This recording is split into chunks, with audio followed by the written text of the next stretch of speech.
Hello, hello, hello, everyone. How are you? Hope you're having an incredible day, and may peace be upon you. Thank you for joining me, your host, Dr. Izdihar Jamil, on my show, Yes, I Can. And today I have a fabulous guest, a good friend of mine, Gregg Huffman, who is a life and business coach. And his mission is to help people get unstuck and create a life that matters the most to them.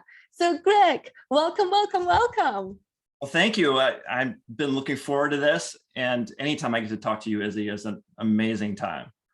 Oh, thank you so much. Thank you so much, Gregg. So today, Gregg and I are going to be talking about ideas that can fast track your life, your business, but also something that is meaningful to you, that is in alignment to you, that as you grow, as you expand, as you stretch out that container, a lot of things are going to be in the way. Like Gregg and I were having conversation before earlier, like, you go a step and then you hit a block and then you hit another block and then either you go through or you go past it. And we were also talking about, at times when you do the work for weeks, for days, for months, for years, and nothing happens.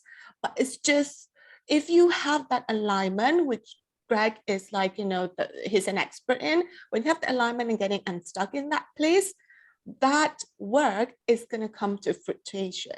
So Gregg, first of all, let's just share very quickly about how did you get into into life and business coaching? I know that you mentioned that your health was something that's driven you to Absolutely. this point.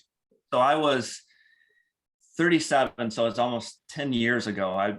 My dream as a kid was always to run my own business, and I did that right at age 19. It was right out of high school. I opened up a lawn and landscaping business, and it was just a college job at the time to make some extra money. Yes. And from there, it just kind of grew and took off, and life was really good. Like, I enjoyed doing what I was doing, and the business was growing. And then one day we were out doing fall cleanups or cleaning up leaves, and I'm walking around with a blower, and all of a sudden I take the step, and then there's this like intense nerve tingling that just shot down my left leg. And and just like constant. Like a pulling, sharp pain. Yeah, well, think like if you hit your funny bone. Yeah. That feeling that kind of goes down your arm, that's what it was like in my leg. And then a month later, it's still there. Except now it's going all the way from my neck down to my toes at that point. And then my head just starts to pound all the time, feels like a sinus infection, like, and a balloon's probably to pop. And just when I eat, like, I'm getting sick all the time. So I go to the doctor and just hoping to get some answers with what's going on. And they don't have any. And finally, like, there was one day at the doctor's office that he kind of looks up.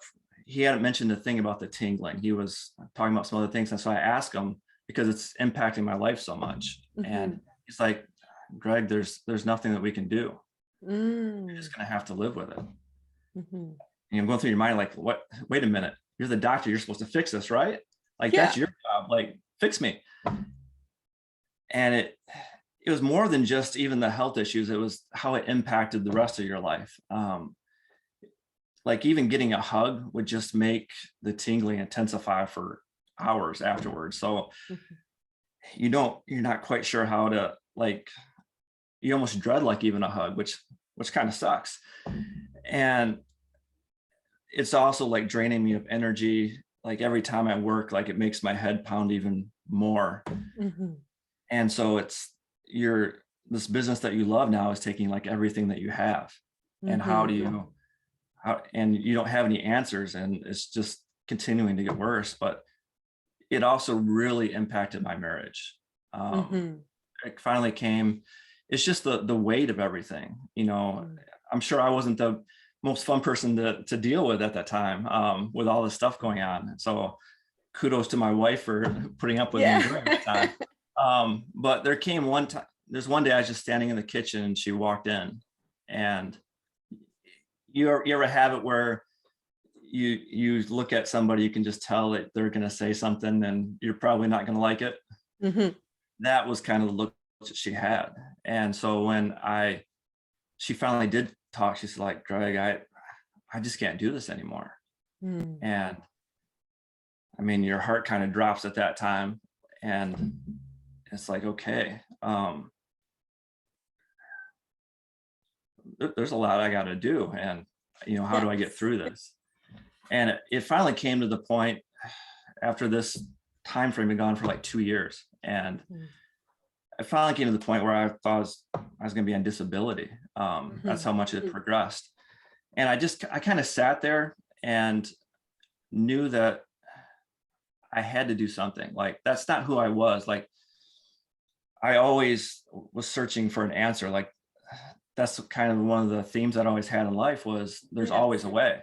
Yes. And so I just dug in, and I'm like, no matter what, I'm going to do everything I possibly can to find an answer, because I didn't want to be like a burden to my wife. I mean, I didn't want what was going on either, but, I didn't want to put that on her. I mean, in 30s, trying to take care of your husband for the rest of your life, that's wasn't the life I wanted for us. And so I started doing research, and I started to discover things that I could do that the doctors weren't telling me. And so I changed the food that I ate. That had a huge impact, getting more back to like whole foods and like, so one of the simplest ways I heard it was eat more greens, less whites, and whole foods. So I was really sticking to that, but I was researching diets that could change things around. And I started meditating to try to get rid of the stress. And I even started at one point, I was taking clay baths while I listened to Michael Bolton. I don't know if you know who that is, but usually for guys, that's not what you'd be into. My wife actually came home one time when I was doing it. She had no idea that I was doing it. And she just, like, there's this look on her face, like, what are you doing? Like, I don't know who this is in this tub right now. I'm like trying to explain it to her, but there was like when I was in there though, like one of the songs that was on there was When I Get Back on My Feet Again, that he sang. That kind of became like my theme song. I'm going to get back on my feet again. And as I started doing the things, like slowly it started to work. My head started to pound less. The tingling was subsided. When I eat, I wasn't getting sick. But finally, at one point, like I just woke up one morning and the tingling was gone. Oh my God. And that was like, that just like, I can't even describe the joy that happened when I just knowing that, like, hey, I overcame this. And now, like, what's the, at first, I was like, okay, I'm just happy to be healthy. And, but then as time went on, it really drew me to wanting to help others that are like stuck in life, because there's so many times that we get so focused in on things and we feel like there's nothing we can do within our control. And so it led me to go back and get coaching certifications, and then start my own coaching business from there. And then I really have a passion to just help people first get unstuck, but then to go out and create the life that matters most to them. And even better, it's even better if you can do it with a business to where it can spread. So you're helping other people through your business also discover what matters most to them and have that life that's with purpose and you're on track, and it makes just a huge difference in your life. So that's kind of the story of how I got into coaching. Nice. Oh my God, that's so many different hurdles that you had to went through. First having your health. I always feel like when you have something in your body, it's your body telling you a message about something that we kind of like ignore. So obviously you and I, we are not trained to listen to our body. We're trained to like stuff things in, put a band-aid, and then you will probably like everything around you probably shattered the moment the doctor said there's nothing you can do about it. You just have to live with it. And it's kind of like similar to mine. I had when I had my first child abroad, I had a back pain just a few days after. And it's 10 years, 11 years of living with it. Just like you, the doctor said, you know what, it's part of it. It's never going to go away. And I know obviously I believe them because they're the expert, right? The It's little like, picture. exactly, like, okay, I do this, I do acupuncture, I do chiropractic, I do so many things. They're like, no, you just have to live with it. It's never going to go away. And then to a point, I'm like, this is not okay. You can't expect me to live just like you can't expect me to live in this way, in this moment, in this pain point for the rest of my life. I'm like, what kind of life is that? Surely Right. there's a million plants and animals on land and a million on sea, plants and animals. Mhm. Surely there's one that is a cure for me. Surely, right? With that abundance. Like, this is crazy. So, but I love the fact that you said that when you're stuck, it not only impacts you, but impacts the people around you. Like you said, your business was impacted, your relationship with your wife, your relationship with yourself was impacted from there. So what I want to ask you then, Gregg, what is a couple of steps or a couple of ideas that you can share to help people get unstuck? You know, one of the things that you mentioned is that eat more greens or eat more Yeah. whole foods, cook, not cook, but not so much of the processed food, right? Not so much of Right. the processed food, not so much of all those takeaways, those fast food, but more kind of the raw. I was told that if you want to feel alive, you gotta eat alive things. So raw food, raw vegetables. So what are the couple of tips that people can use to get unstuck? If you want to give one about business and one about health-wise or life in general. Okay. One of the most important things I think is a lot of times when you're stuck, life or business in this matter, or health, is we get so zoomed in, like we're so focused in on what's going wrong that we don't take the time to kind of step back and try to find the big picture. And that's usually where, like, getting that awareness that there is a possible solution out there, and that, because when we're zoomed in, that's all we see is just that one specific thing, and that's where so much hopelessness can come from. And if we can do that, and then also at the same time take responsibilities, like especially in your health, one of the big things for me was taking, I was the one in charge of my health, not the doctor. The doctor is there to help me through the process, and you want to find the good doctors. I saw a stat, it was in a book the other day, that if someone's got a chronic condition that kind of there's no answers, it takes on average 6 different doctors to actually find one, before you find one that knows how to help. Yeah. And which or willing to help, or willing to go through the extra mile. Yeah, that actually knows, okay, there's this, because you have to have that drive to figure it out, because if so much, I mean, there's so much broken in the medical system on different levels, and it's not just like it's a bad doctor, or that is, I mean, they're on time pressure to get you in and out of there from their bosses, all the way up, because there's money. Then the pharmaceuticals is where they get a lot of that, and sometimes, unfortunately, they're focused on, instead of helping you, sometimes they get more focused on money. And that's not always true. I don't want to paint a bad picture about all that, but all the good there is good within it right now. But to get out and get that zoomed in, or zoomed out, so you can get a perspective of where you're at, and finding somebody that's there that can, like, hold a space for you to find that, and that has the best intentions for you and what's best for you going forward. And then, so especially like if you're a creative person, you know that you have to have that space to yourself where you can kind of connect to, for me, I imagine it's connecting to God, but some people it's nature. But being able to connect to that, it just helps with that awareness, and you start to see these different possible paths that you can try and come about.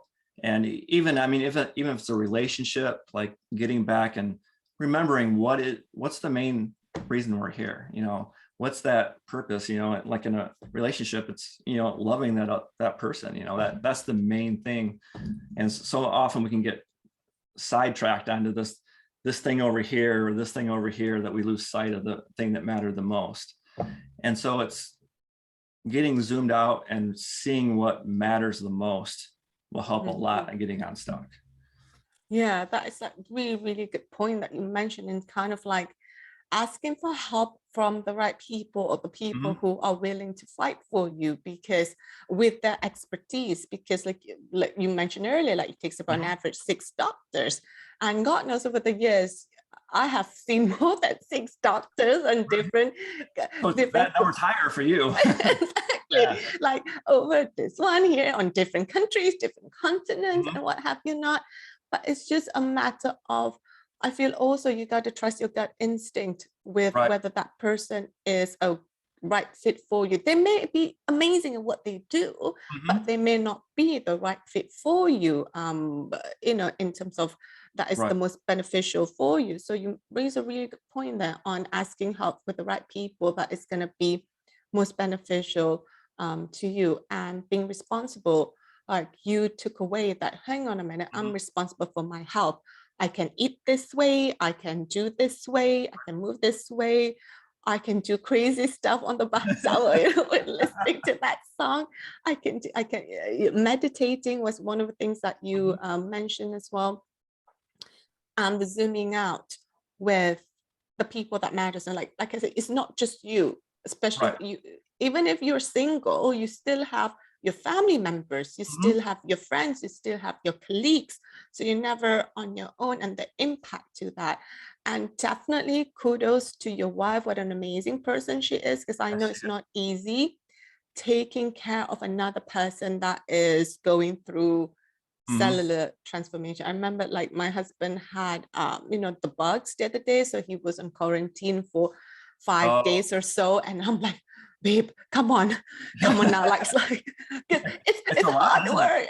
Yeah. It's hard work, because you have to take care of, take care of him, take care of the kid, take care of the household. I'm like, babe, come on, like, well, yeah, I'm gonna hurry up. But it takes the caretaker, right? The caretaker, your wife became your caretaker in her 30s.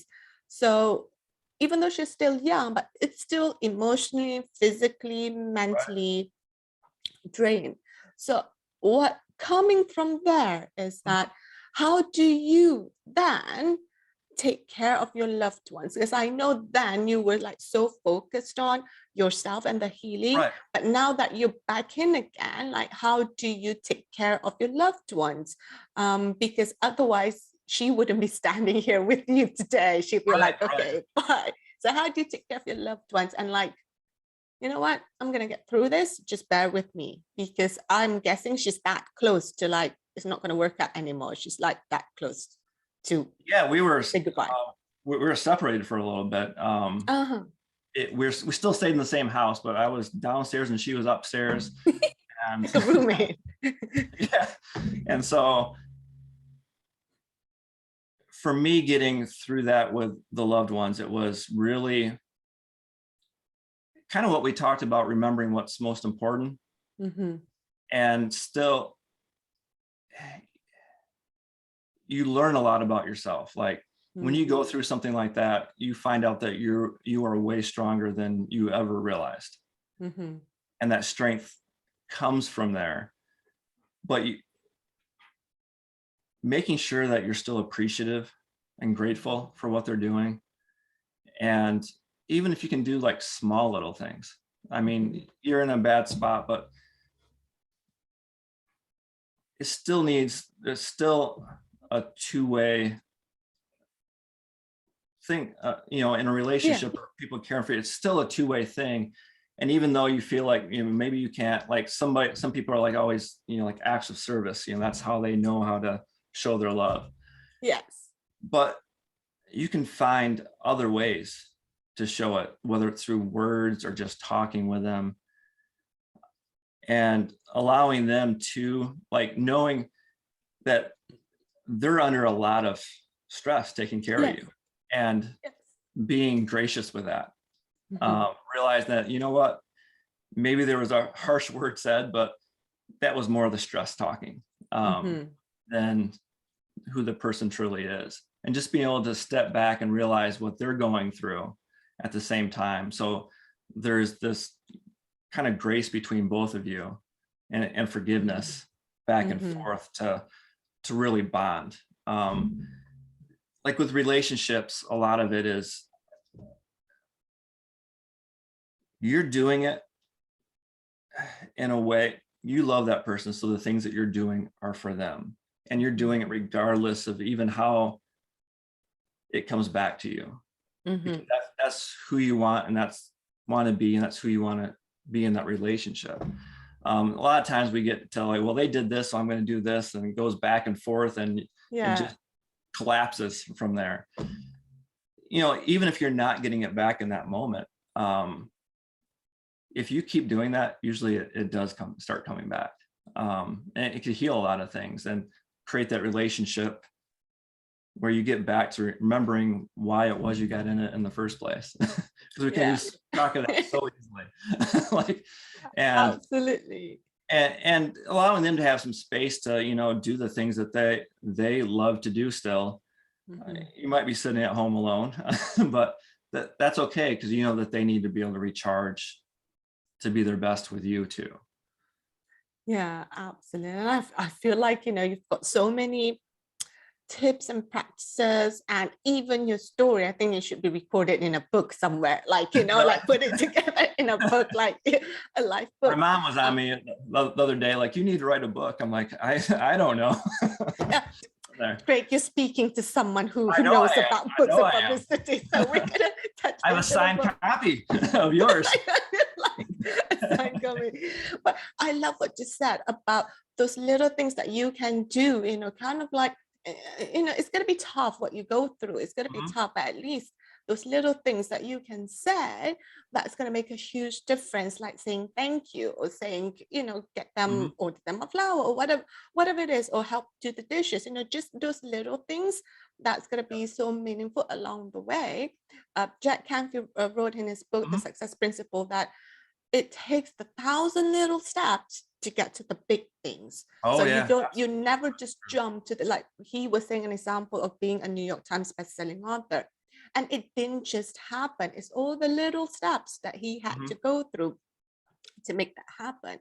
And you're so on point about those little steps. It's going to make a difference. And just mhm. focus on what is it that got you in that relationship in the first place, all the good things. Because I remember this when my husband the other day, he was cleaning the fridge, right? So he cleaned all the fridge and everything. Mhm. It's hard, right? You have to take the stuff out, Right. you have to Yep. clean it, scrub it, and do this. So he did that for me.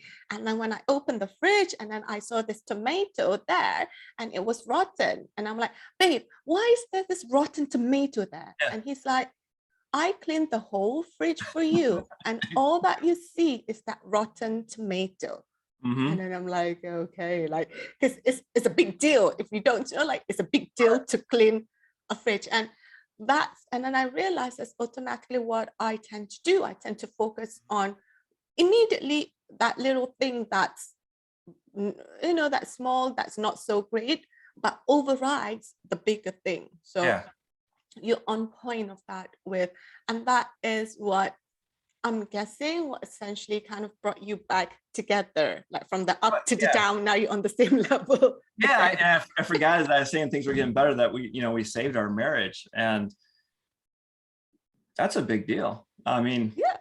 I didn't realize till after I'd gone through everything, Mm, because when you're in it, it when you lose your health, you realize like that becomes one of the most important things to you. mhm, Like you take it so for granted when you have it, but if you don't, like, it becomes a focus of everything.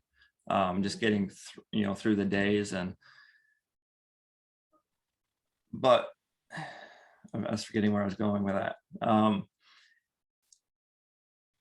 In the end, you definitely have to be grateful Mhm. for the people and things in your life, and just even if you just take, even if it's just one thing, you know, um, it can change your mindset. Like I saw this, they actually have a equation or a ratio for what makes people happy. And it's 5 positive actions to 1 negative one. And like if you want a healthy relationship, 5 good things have to happen for every negative one. And if you do that, then your relationship's probably good and going. And if that's just how powerful the negative is. And so like even you observing there, you know, with the refrigerator, you know, like, man, he did do all that. Correct. And I just focused on that. You know, I don't even know why I did it. It wasn't my intention. It just, you know, I focused on that. It's just, you have to be intentional there about being grateful for things in your life. Absolutely. And like there's even for like a relationship, I had a coach one time, he called it 2 seconds and appreciate. He's like, just go up and give him a hug for 2 seconds and just really be in it and present in that hug, you know, like, and say, I love you afterwards. It is amazing how much that will do in the relationship. Awesome. Like it's just once a day or even a week. I mean, yeah, that connection. We don't sometimes have to have like quantity's not always the answer. Correct. Not every 5 minutes you're going to give people a hug, right? But at least, you know. If I give my wife a hug for 5 minutes, she'd probably be like, okay. Yeah, it's like, stay away. Like, go away. Exactly. I like you, but yeah, it's like, go away. Like, but absolutely, it's just, you know, the connection, you know, we have, right? Is the connection that you want to have, whether it's emotional, physical, spiritual connection, whatever way. I know that, you know, that people have different love languages, but I do feel that as much as you can, you want to do things that something spiritual, something emotional, something physical in terms of, you know, either gratitude or having that connection with that person, because we're like a being, right? We're not just physical, like we're not just emotional, we're not, you know, just that. But if we can kind of satisfy the little, you know, all those parts, I think that would be amazing. And also may everyone, may you and, you know, your family and myself, my family, and those who are listening, may we always be granted great health. May we always be granted, we call it the shifa, or the cure, like the ultimate cure, where we'll always be granted the ultimate cure to help us in having the best life. Because without health, everything just goes psh, even if you have millions of dollars in the bank account, it does not make a difference. Even a pain, you know, a cough or something just triggers everything like a downfall. So may we always be granted great health and always be guided to have the shifa and the ultimate cure in taking care of our health. So Gregg, let's wrap up the conversation then. So I have one final question for you.